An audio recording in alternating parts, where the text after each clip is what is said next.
there and see him, but it was almost a 10-hour drive up on Thursday in the rain because we couldn't leave until 12. And yesterday, coming down wasn't that bad until Silly, which would be me, forgot there was a football game in Baltimore. It got stuck and timed it in just the perfect way to get stuck with all the traffic that is going into the stadium. How long did the drive down take you? About 9 hours. It wasn't that bad. On Sunday, usually, if I leave at 8:30, 9 o'clock in the morning, I can buzz down in 6.5 to 7 hours.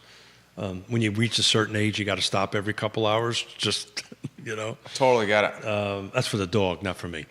Forrest. And, but yeah, so this was, and it was pouring rain the whole time, and it was great to see him and have fun with them, but I'm ready to get back and chat real estate. We've got a lot to cover on the program, guys. We'll take a look at some of the data that Citizens for Responsible Planning put together on assessment increases in 2024. A lot of folks are going to get a little more sticker shocked with what's going on.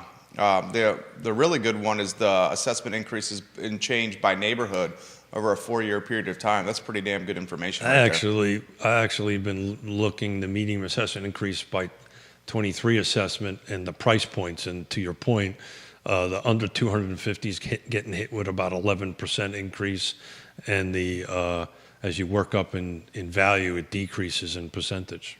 We'll give the show, we see viewers and listeners watching the program. Welcome to the program, guys. If you have questions for Keith Smith, put them in the feed. We'll relay them live on air. Judah Wickhauer is ready to rock and roll, too. Look at that, Judah. It's a good day to be alive over there. I like that, Judah.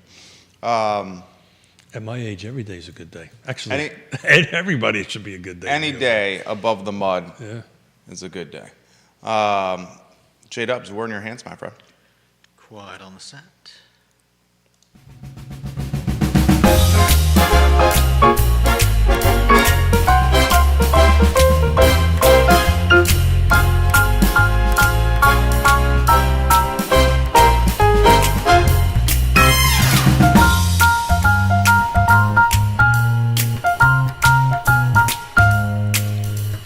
Good Monday morning, guys. I'm Jerry Miller. Thank you kindly for joining us here on Real Talk with Keith Smith. It's great to be with you on a nice Monday here in downtown Charlottesville. A lot we're going to cover on today's program. We'll talk real estate. We'll talk life and the pursuit of happiness through physically responsible decision making.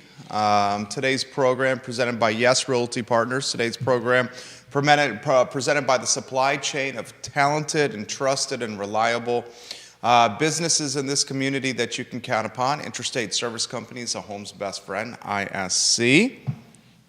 Certainly a trusted name. Judah Wickhauer is our director and producer. Keith Smith had a bit of a hiatus on Friday when he was with grandchildren. And did you take 95, Keith? Oh, no. Take 81? Going up. So when we left, because we had to do I had to do a septic inspection beforehand. And I'll leave the details on that process. For whom?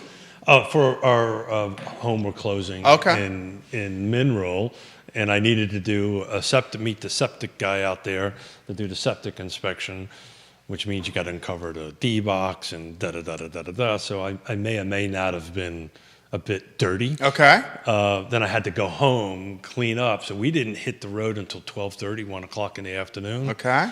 And when I did the Waze, because that's what I use. Actually, 81 is shorter. Usually, if you go up 81, it adds about an hour. It was actually an hour shorter than going up 95. So went up 81, came down 95. And of course, I timed it perfectly coming home because that's how smart I am to be hitting Baltimore at the time everybody's trying to go to the game in Baltimore.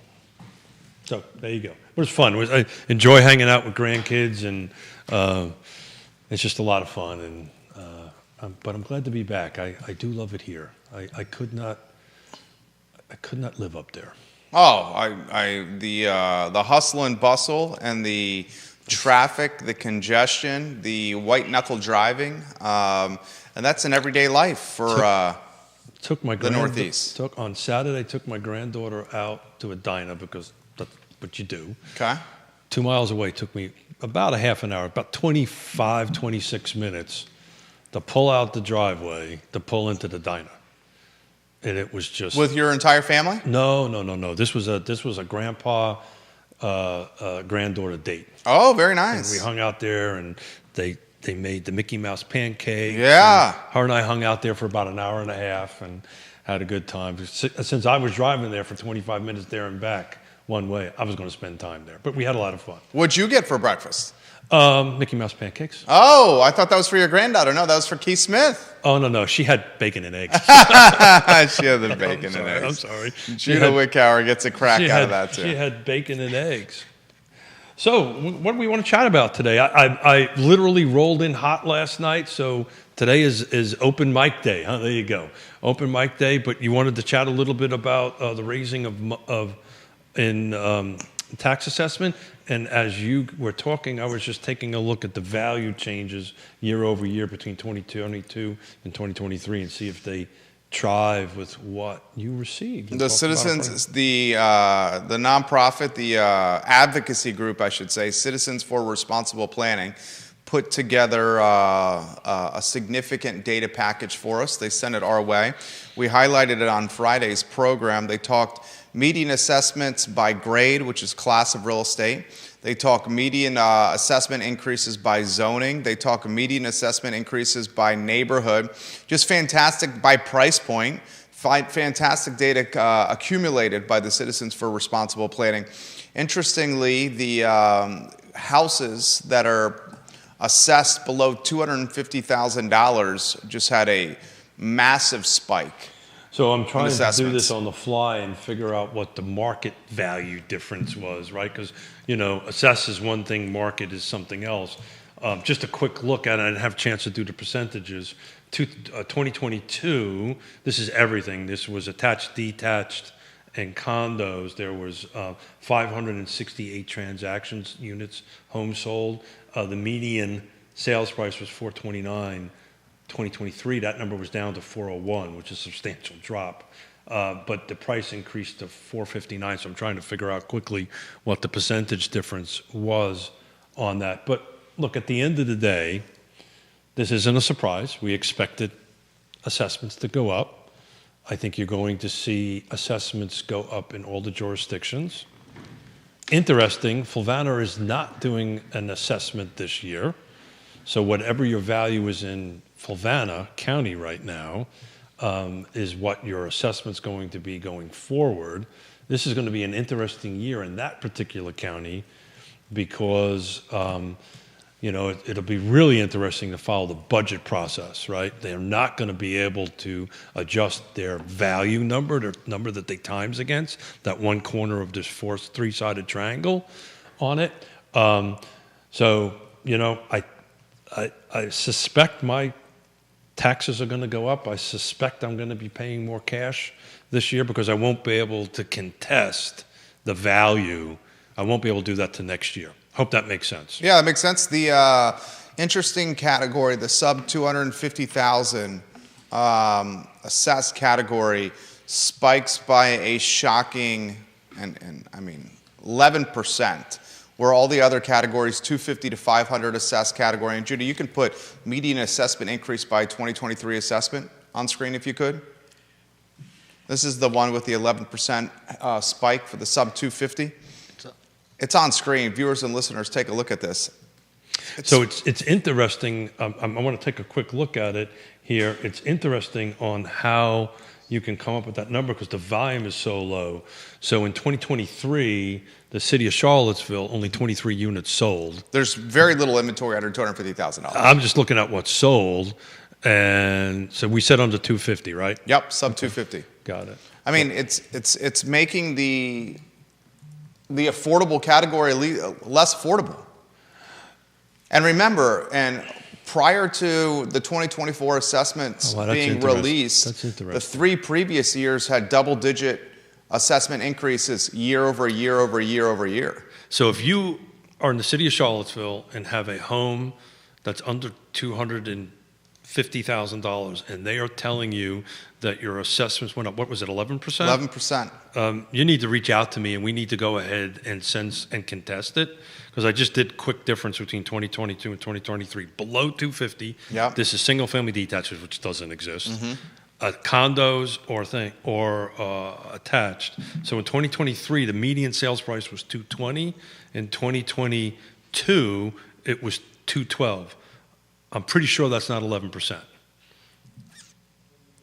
Right? Did you say it went up 11%? For this year, 2024. Yeah. So my point is the market didn't go up 11%. Yeah. So how did they come up with 11%? So I'm doing this on the fly. Is my math? I think you are doing it on the fly. Well, if it was 10%, it would be $20,000 increase. It's not a $20,000 increase. It's a $10,000 increase. So that's not 11%. That's 5%. Yeah. Am I doing that right? Yeah. I mean, I'm not sure looking at the data that you're looking at. Here. I'm just looking at this graph right here. No, I understand that. But the point I'm trying to make is I think the 11% is way off. Right? So if 2022. See, I think these assessments are being done based on upzoning potential and the land's opportunity. We got to get somebody who's much smarter than me to talk about that, like Woody Fincham. I don't think you're allowed to do that. It has to be based on market value. He said otherwise on the show. No, it has. Well, then how can you contest it? I don't think you can contest it.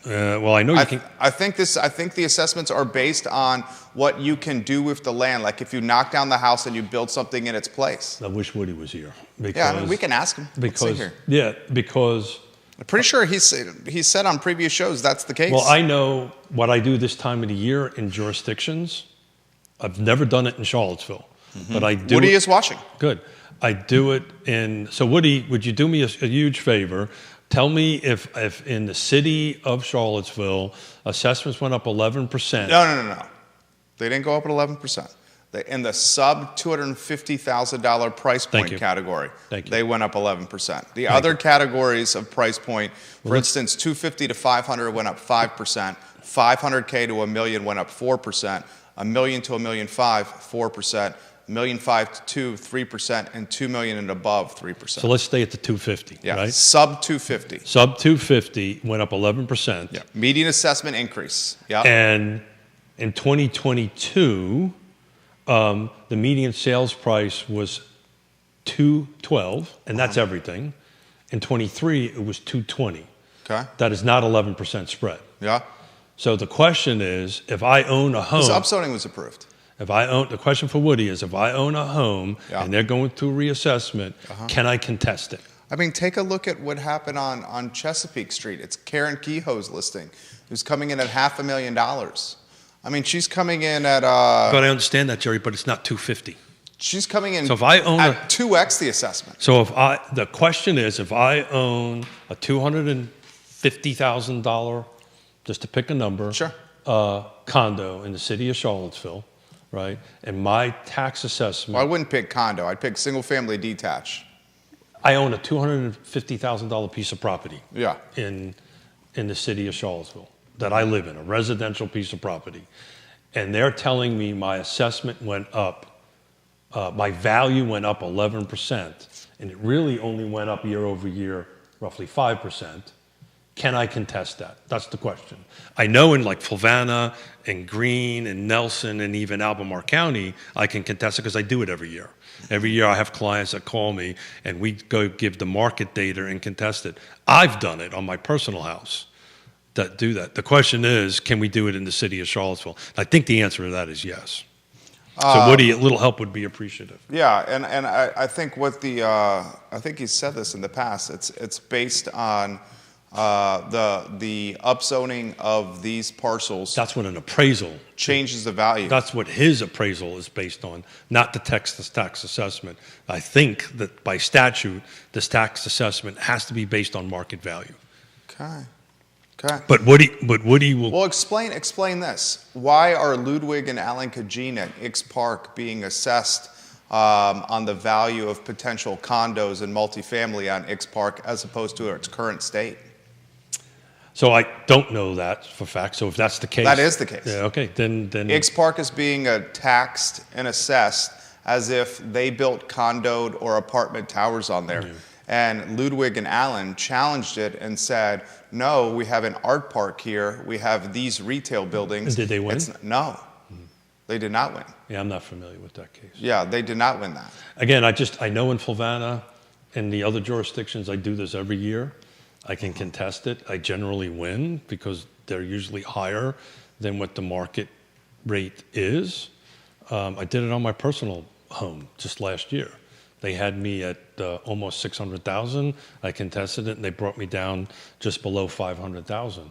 So, it can be done. I don't know why it's being done in the city versus someplace else. I don't have an answer to that. Logan Wells Claylow, welcome to the broadcast. Thank you for joining us. But I think what people need to take away from this, if you look at your ticket, right, and you believe that that's above market value, your new tax assessed value, you should look into the contest, the process to appeal it within your jurisdiction. So, I think any of the homeowners that are sub 250 in the city of Charlottesville are going to have an extremely difficult time winning an appeal with the assessor. In reality, the people that are below 250 don't have the time to go ahead and hire somebody or bring somebody in to go ahead to appeal it. But there is an appeal process. I just don't have it in front of me and commit it to memory. This is kind of this is live and on the fly. But I would encourage people, if you feel that your tax assessed value that you received in the mail is above market value, reach out to the city and figure out what their appeal process is on it, when your deadlines are for it, and then if you can, get a trusted advisor in there, such as Woody or myself or whoever, to go ahead and create something to try to appeal it. I don't know why the Studio X parcel was assessed as something that doesn't exist yet. It wasn't even zoned at that point. Multiple folks are sending, their current usage is not maximizing its zoning potential even before upzoning was approved. They could have put multifamily housing on it even before upzoning was approved. So that's what the city's saying. Yeah. Its value is based on what its zoning is, and I get that. Yeah. A single-family detached home or a townhome or a duplex is a duplex, right? I don't know how they can, in this cycle, tax something that hasn't even gone into effect yet, right? I don't get how that can legally be done, but I may be wrong. I'm getting multiple folks sharing the listing that I mentioned, 1316 Chesapeake Street. Sure. Grayson's shared this with me. Jennifer's also shared this with me. Neil Williamson, I'll get to your comment here in a matter of moments. 1316 Chesapeake Street is an active listing with an asking price of essentially $500,000, $499,900. It's been about 30 days on market. The home was built in 1940. It is not a large home. It is in the Mead Avenue, the Woolen Mills neighborhood. And Karen is marketing it with its upzoning potential. You're talking 0.14 acres here. And it has an assessed value, this particular house, of $277,200. I'm sharing this listing because other folks are sharing it with me. Neil Williamson shares information from charlottesville.gov, the real estate assessment appeals portion of the website. There you go. Each year, all property owners or their duly authorized agent may appeal our valuation of their property by requesting a review of their assessment. Under state law, neither financial impact nor the rate of value change is by itself sufficient grounds for appeal. You hear that part? Yeah. Under state law, neither financial impact nor the rate of value change is itself sufficient grounds for appeal. As required, the city assessment is an estimate of fair market value as of January 1 of each year based on property sales for the previous calendar year. Yeah. We welcome appeals based on issues of factual discrepancies in the property description or features, demonstrable issues of uniformity of value within a neighborhood or fair market value. So that answers my question right there. Appealing your assessment, yes it does. Appealing your assessment can be a multi-step process. It answers your question because it's based on some of the sales that previously happened in that category. So that's where I'm getting to, again, median, you have to take a look at each individual property. And if it doesn't matter what price point you're in, If you feel that your tax assessed value is above market value, then you need to reach out to a trusted advisor. Woody would be one. I would be more than happy to help with you. And we do a CMA that provides all that data that's outlined in that. And you go, either we go on your behalf or Woody goes on your behalf or you do it on your behalf and make a presentation. They do, I don't know when the deadline is. And maybe that's in that article and what Neil has said. Judah figured that out on Friday. I believe with looking from if you want to go to a 3-shot, the Charlottesville Gov website, they have until April 1 to contest their assessments. Is that what memory serves? I believe that's correct. So there's a process. Yeah. Interestingly, the assessments just went out. We also learned this on Friday. These assessments went out this past Friday. The mail's a few weeks behind, which further shrinks the time for people to challenge and contest their assessments. We talked about this time last year. I mean, the process is horrible. And by the way, there is a thing, because I'm looking at it right now in the city of Virginia, there is a real estate tax relief that the city has, right? You have to apply for it. You have to go through it. It's for, elderly, veterans, disabled, but there are tax relief programs, but you have to apply for them. And unless you know about these things and know about these timelines that you just outlined, generally it happens, it goes by, right? And if you own a home that's $250,000 and they're telling you the market value is 11% higher this year versus last year, on a median level, that doesn't sound right. It's probably closer to 5 or 6. Now, each property is a little different. But if you feel it's over, then that's when you reach out to Woody or myself, and we'll go ahead and give you an assessment of it, a CMA of it. Who knows? Your property might be worth more than what the tax assessment. I think the folks in the sub $250,000 category need to be very, very careful. Yeah. Well, the thing very, is, very careful. Let's get this out there. So if you're more, then you just keep your mouth shut, right? Yeah, especially in the sub $250,000 category, with some of the sales that have happened this past calendar year. Yeah. So you're deflating the difference between what the value is and what's on the market. So if a home is valued at $250,000 or below in 2022, by market sales, it only went up about 5%, right? Now, if you take that one property you're looking at, that's at a different price point. I'm not looking at the same spreadsheet, but it's at the 5-something range, right? So what is the percentage increase in the 5 range? 250 to 500,000 saw a 5% increase. And 2024 versus 2023. This is above 500, correct? The listing? Who you're talking, Karen Kios? Yeah. That's below 500,000. It's below 500,000. Yeah. So that's about right. It's probably 5% increase, but it's been on the market for 30 days, and I don't mean to, I don't want to cross any lines, but I can speak it from my perspective because I've looked at it for clients. To go ahead and do something with that under the new zoning ordinance would be extremely expensive, and it just wasn't feasible. So I don't know who the buyer is for that particular home at this particular point in time. We are seeing listings getting longer in the tooth across many jurisdictions. And perhaps the 31 days is starting to turn into the new norm. The 2-bedroom, 1-bath, 892 square foot, perhaps a tear down for $499,900 is a sticker shock for many in our community. Well, it's not even a sticker. It's a sticker shock. The other thing that most people we don't know yet because it hasn't hit yet, won't hit until February, what the actual requirements are for the zoning rewrite. That hasn't hit yet. We don't know what the process is. We have a general understanding of it, and those of us that are in the, that live and breathe this stuff have a pretty darn good understanding of it.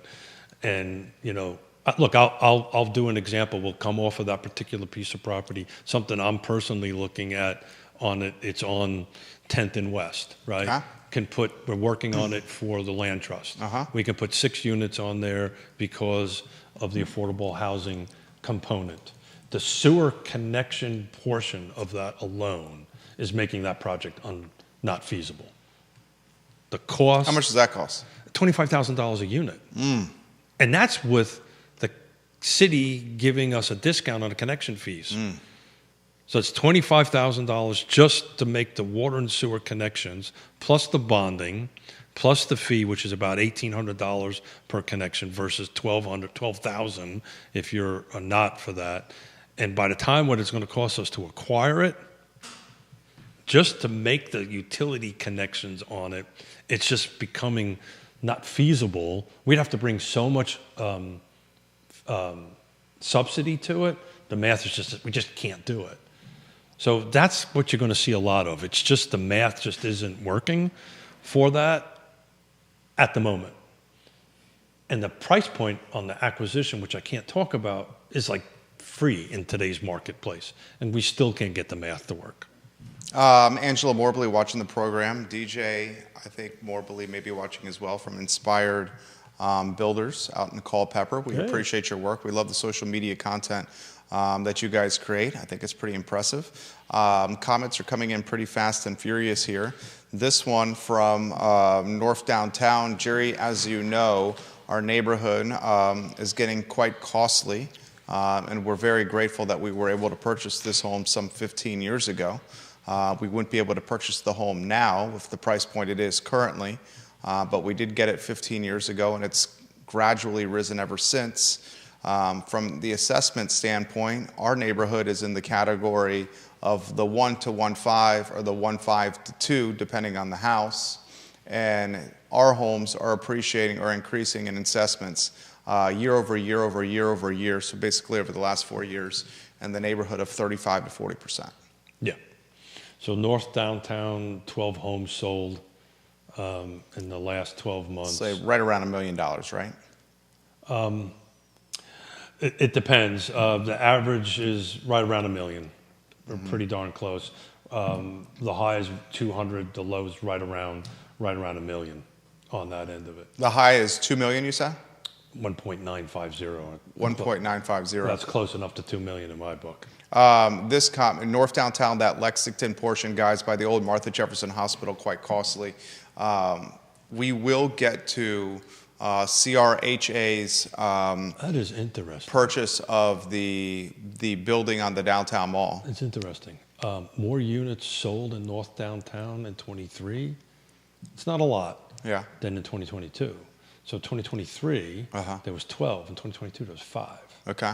That is interesting. Why is that interesting? Because rates are higher? No, if you take a look at Charlottesville overall, remember the graph we did a bunch of shows ago on how we were actually below 2016 in sales volume.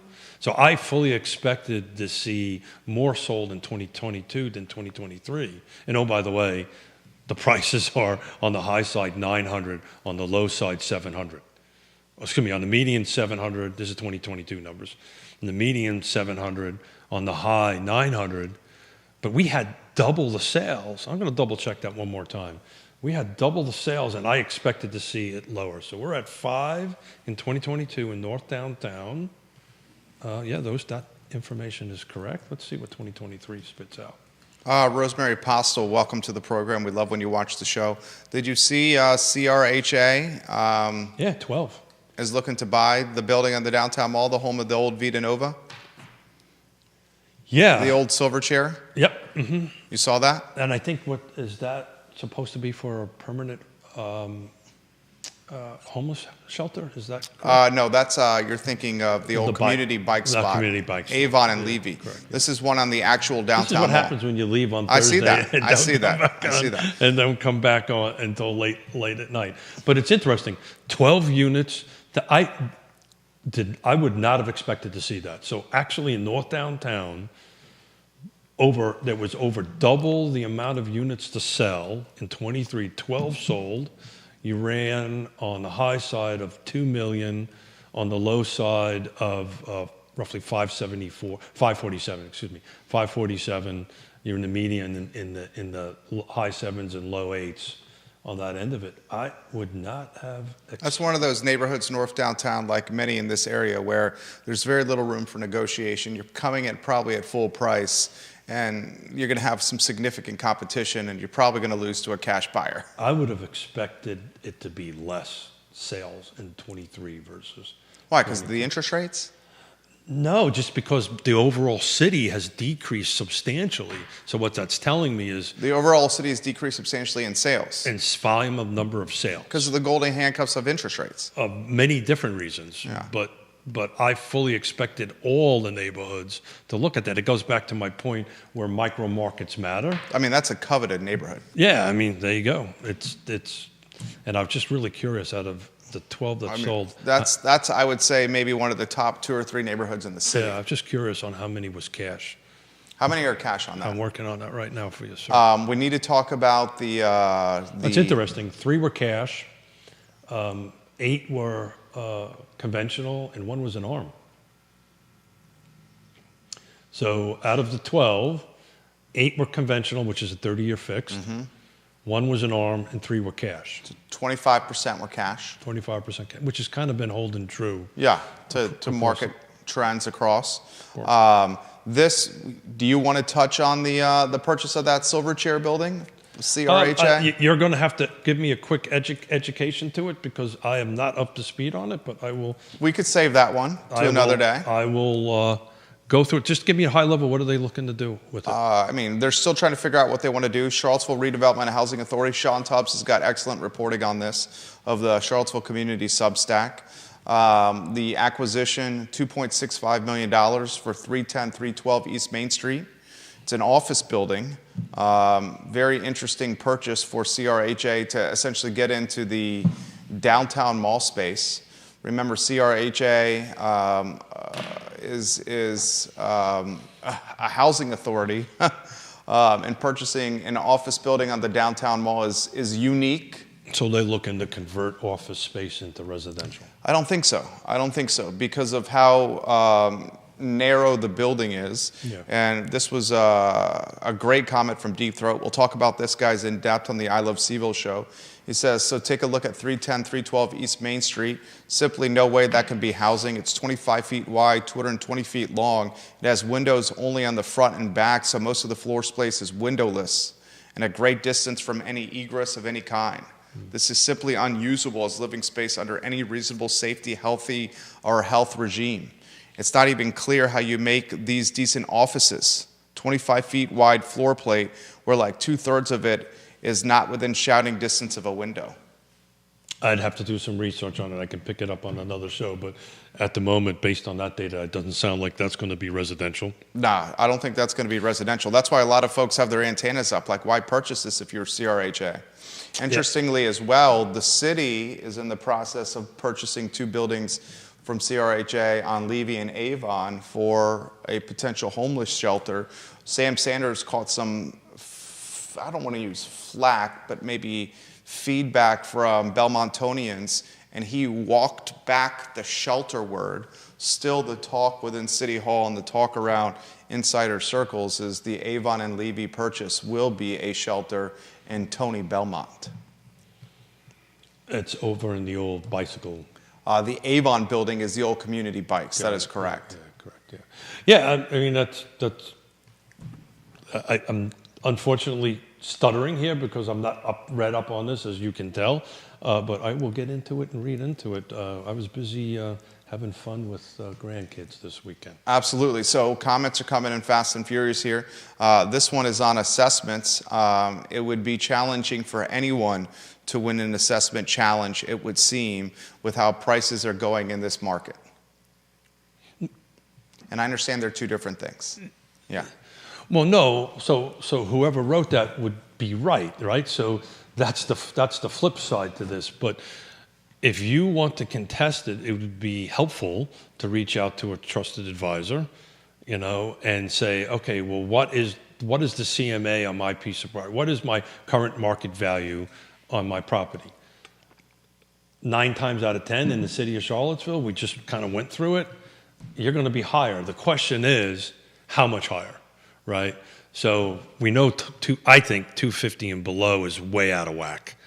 I don't know how they can justify an 11% increase based on 2020 sales from anything that's 250 and below, because I'm confident they can't project what it's going to be. That's an appraisal, right? An assessment is what it was last year. This is what the value needs to be this year. Some of the higher end things, they sound about right. They may be a little low, actually. So some of the price points that are, above 250, $500,000, $750,000, million and up, I think is probably low. If that's the case, it's the best case to keep your mouth shut and move on, and then stay involved in the budget process and stay involved in the tax rate process. Because as Jerry and I talked about before the show, I kind of took a look at a home in a neighborhood in Albemarle County that's similar to my home in Fluvanna County. There's some differences. Acreage would be one of them. But I'm actually paying more dollars per year, cash per year, than that particular home. So you got to keep a close eye on your budget, keep a close eye on the dollar amount and your assessed value. In my county, my assessed value is going to change, so it is what it is. So I'm now keeping an eye on the budget and keeping an eye on the rate, because if the budget goes up, then the rate's got to go up, meaning I'm now paying more cash. And I'm theoretically paying more cash to live in Fluvanna than I am if my home was in Albemarle County. This is a response from Citizens for Responsible Planning, who often watch our content. Cool. Keith, first we see that the assessments increase much faster for the lowest value properties than for the higher value ones. This might be because the development option is a more important component of properties with low value structures. An alternative but not contradictory explanation would be that worsening housing affordability means more competition for fewer entry-priced fixer-uppers. Again, I would lean on the expert of Woody, who used to be an appraiser, an assessor, that it has to be based on what was sold the previous year below 250. They also say assessments are an imperfect measure of market value that can be suggestive of market trends. The city assessor uses market data and analysis to come up with assessments, and the city must believe the assessments are meaningful enough to serve as the basis for significant tax charges to residents. So I don't disagree with any of that, and that's why anytime we have a conversation with the client and they start to talk about the tax assessed versus the market value, we usually focus on market value because tax assessment is generally considerably lower on it. But I will, and I want somebody to prove me wrong on this, please. I do not think the assessor can project what the value is going to be. It has to look at what the value was in 2022. So they can't look at it and say, okay, this single-family detached lot at 250, which doesn't exist, but let's assume it exists. And since you can build 8 houses or 6 houses or 3 houses on it, it is now worth X more dollars. I'm pretty sure they're not allowed to do that. But you need to ask Woody that question and Neil that question and people that are way smarter than me. I do this enough to know it has to be what the value is for the previous year as of January 1. So that's whatever it was for 2022 is going to set your value for it. So the question is, I don't think you went up more than 5%, and they're charging you 11. So there's 5% on the table somewhere. So you're saying you encouraged them to challenge? I would definitely challenge it. Just doing a quick assessment here on the fly, each property is different. Each property, right, location, price, features, condition, right, that determines the value on it. But if I was at the 250 mark, an extra 5% is going to make a huge difference in my monthly budget. Neil says the assessors must state what the value is on January 1st of the assessment year. Correct. Yeah. You have a number of real estate agents watching the program right now. Thank you. So as real estate agents out there and you get this question, you can help your clients this way, right? If you get a phone call and say, oh my God, and I get these, so I won't get them in Fluvanna County this year because we're not reassessing on it. But when they reassess, we get tons of phone calls. Last year, we sent, I can't remember, it's dozens of assessments. We won every one, to include my own, because we were able to prove, as Neil said, the value as of January 1 was X, you're charging me Y. And they won. I did it myself. So I would encourage them. It's a great service to provide a client and to help them or a future client. Do you provide that service pro bono? We do, yeah. Mm-hmm. Do others provide pro bono? I can't speak for others. That's a business decision you've got to make. If I get a phone call and email, hey, I need some help, we get it taken care of. Lori Fincham watching the program of Fincham Hey, Associates. Lori, how are you doing today? We love when you watch the show. I love your artwork. I track that artwork like crazy on Facebook. Good stuff. Good stuff right there. This question's come in. Keith, you normally give the inventory count on your Monday talk shows. Does he have that data? I do. I didn't want to depress people. Is inventory dropping? No. So we're up to 44, less 7 days back, right? So I may not have been up on the Charlottesville thing, but I do track this every day, even when I'm traveling. So we're holding about 35 to 45 new units per week coming on, which is way better than we were prior to, in the holiday season. We were in the 10s and 12s and 15s week over week, but our pendings are up to 62 right now. So our pendings are going up. This is ultimately what we've been talking about and what I see the market doing. You're going to start seeing your pendings ratcheting up. So we're up to 62. We're ranging somewhere around double, right? Plus or minus a few percentage points. As many units that come on in the market in a week, it looks like in the last several weeks, we've been doubling that in pendings. So what does that tell you? As soon as they come on, they're coming off. Right price, right location, right features, right condition. Timing is what we're talking about, and who's on the other side matters. The ones that don't hit those 4 areas, right? Right location, little right stale. price, they're going to be stale. But the ones that hit it right, pricing matters so much right now. It matters to your condition, your location, and your features. If you hit your price right, I was just having this conversation with a client on the way in about a home, about getting it priced right and making a difference in the market and how quickly we can sell it, because there's some health issues and they need to sell the home quickly on it, and what realistic expectations were on the market in Albemarle County. So if it's hitting right, it's unloading. Let's take a look at the days on market on pending. DOMs on pending, I would say flirting in the 20 range. Ooh, double that, 40. 40 range, wow. So those are units that went pending in the last 7 days. Median days on market was 40, average was 60 on that. Now that's everything. This is Charlottesville, Albemarle, Fluvanna, Nelson, Greene. This is new construction. This is everything on it.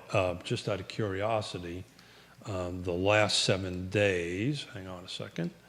The last 7 days on the sold column, there was 29. That's the days on markets we really want to keep a track on. The sold units, they were down to 19.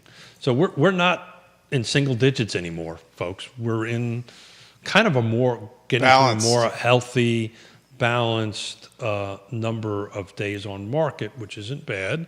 There's some stuff in there that, let me take a look at it. There's a bunch of 0s and 4s, but it's funny, it goes from 0 to 4, right? And the 0s actually were new construction, so that's kind of, they don't do it days on market like everybody else does. But when you start getting into homes that are not new construction, they're looking at 4 in the last 7 days. Does he expect, you get this question pretty much every show, do you expect the inventory to pick up?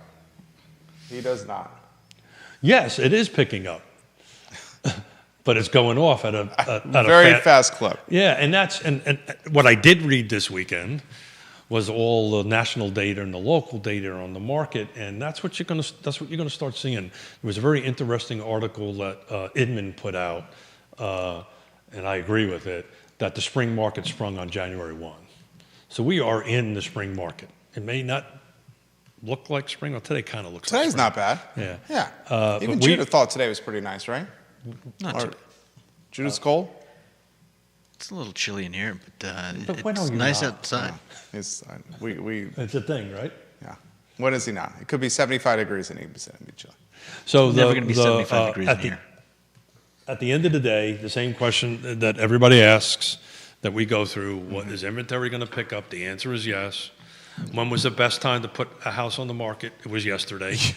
When's the best time to buy a house? Today. Yeah, but the folks, and I agree with that, but to the folks that are putting their home on the market yesterday or considering putting their home on the market yesterday, they're all asking, where are we going to go?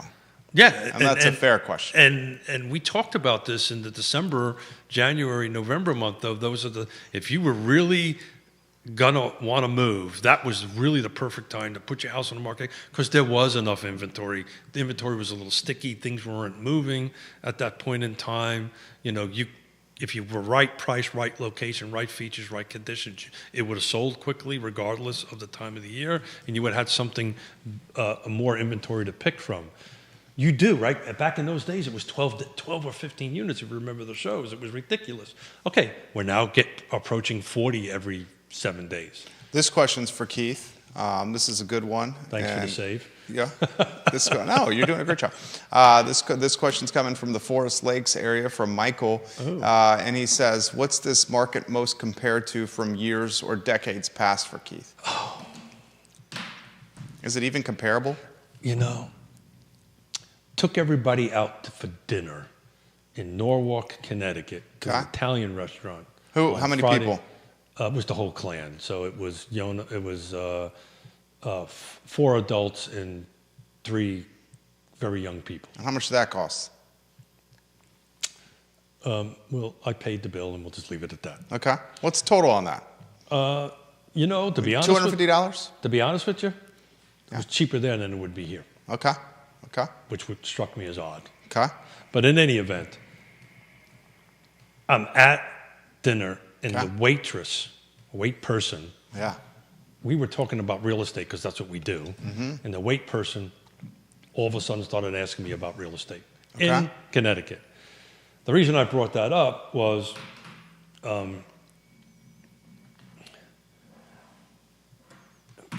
across the board, everybody is going to have to bring in these trusted advisors, and you're going to have to sit down and figure out where you are in the life. And I went off on a tangent and forgot the question, so help me out with it. What's it most comparable to? Got it. So that actually came up in the conversation because I got told I was an old guy. And the answer is in 3.5 decades, I've never seen market conditions the way they are now. And that's not me saying that. That's Yoon saying that. That's Steravent saying that. That's other economists around the country saying that, because we have things that are in play now that have been in play for a very long time that are impacting the market that we can't control at the moment. And we talked about this on Wednesday with Yvonne. I was part of the problem. I was building literally dozens upon hundreds of houses with primary suites on the master level for age in place. That's great. That's great. That's what we have. Except if you don't have to move, you don't move. And 2024, you're going to start seeing more life changes making people move. They're going to have to move because they're in these homes, these 5 or 6 or 8 years, and they're going to have to start, they will start cycling out. But we've got that. We've got the golden handcuffs that has never been seen before. We've got more people in the marketplace with cash that maybe has been other times that I haven't seen before. We have situations where boomers, which is me, don't have to move. I'm not going to move. Or I'm going to move and hold on to my house and rent it and go buy something else because I got a better cash position than the millennial might have. And we're going to find out in April. But I can tell you, I think the trend of the boomers outperforming the millennials will happen again. They almost doubled the volume of sales between 2022 and 2023. There'll be 2021 and 2022, which was the 23 report. When the 24 report comes out from NAR, I think you're going to see millennials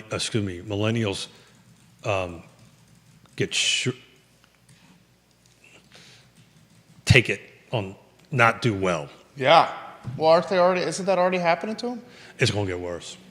I mean, and now you What got are you gonna buy? you got another demo enter in the market in Gen Zers to Yeah. further water down or to further It's interesting. make it more competitive. The Gen Zers are looking at housing very different than the millennials, because I think they see this a little bit more than the millennials saw. The millennials kind of went through the time of great unpleasantness. They remember that enough. I know my daughter does remember that enough.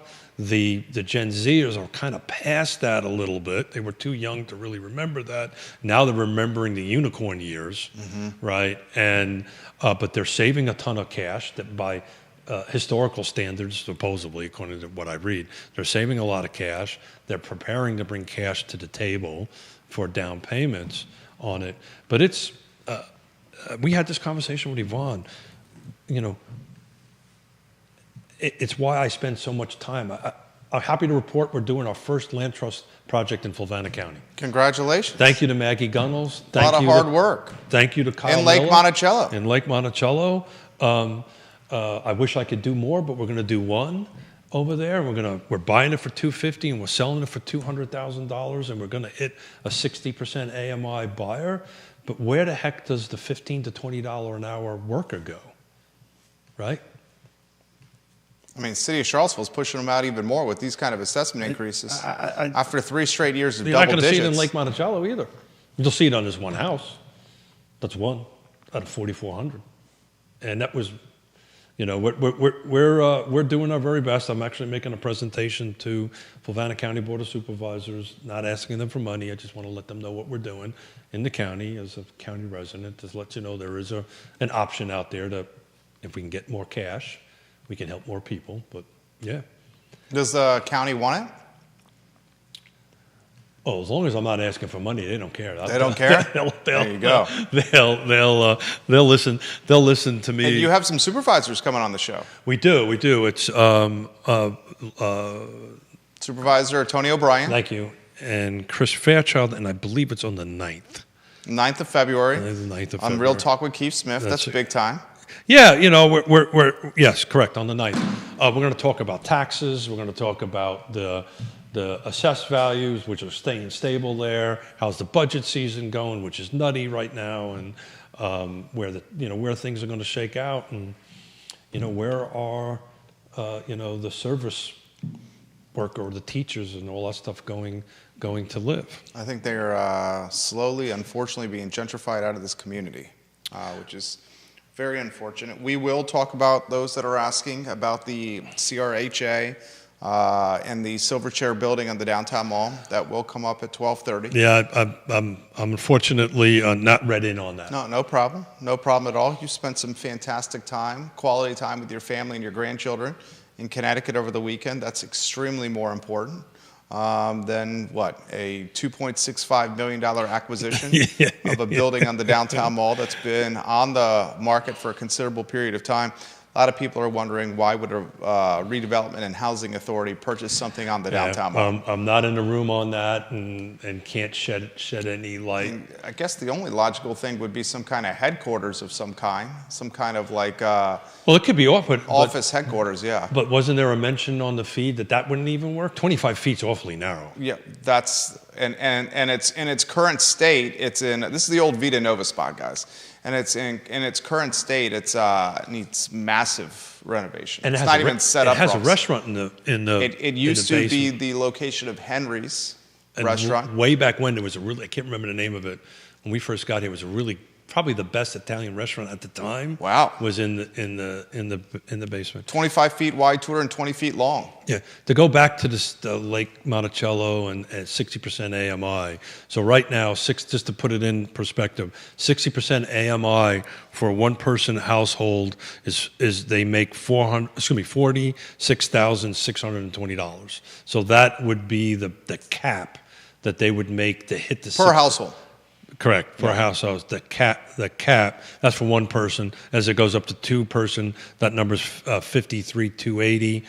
Three-person, I'm rounding it up, it's 60,000, and then for four-person, it's 67,000. So let's go back to a one-person, right? A one person making $46,000 a year, I can't do the math that quickly in my head, what that breaks down to a typical 40-hour week per hour.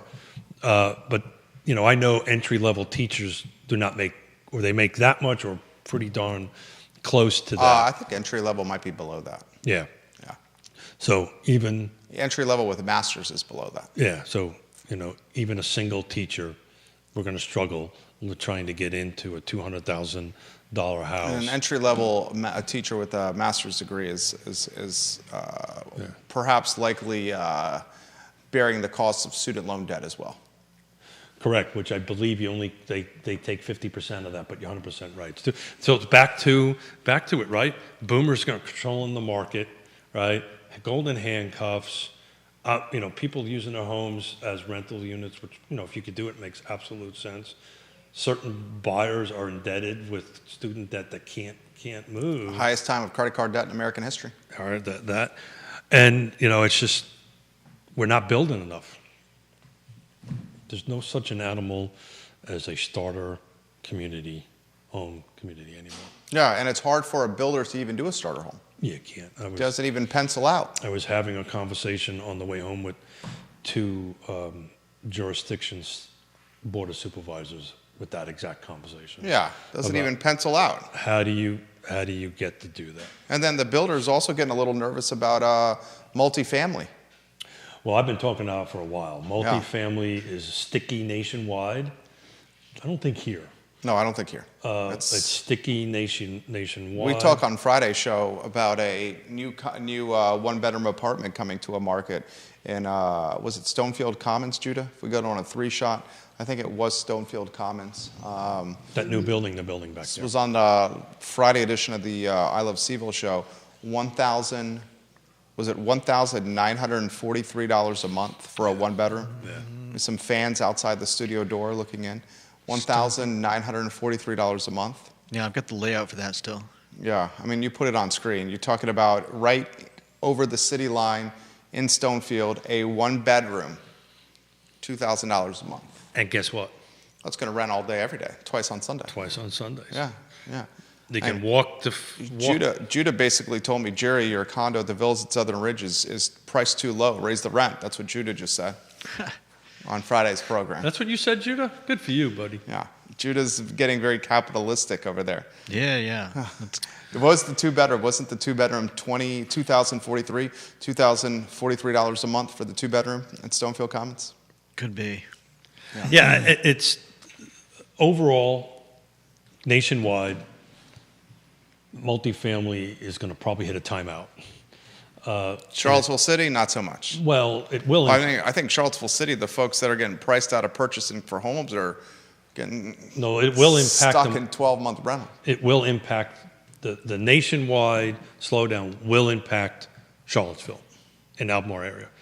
Unless they're using cash, right, which most of them do not, right, because these are huge, tens upon tens of millions of dollars projects.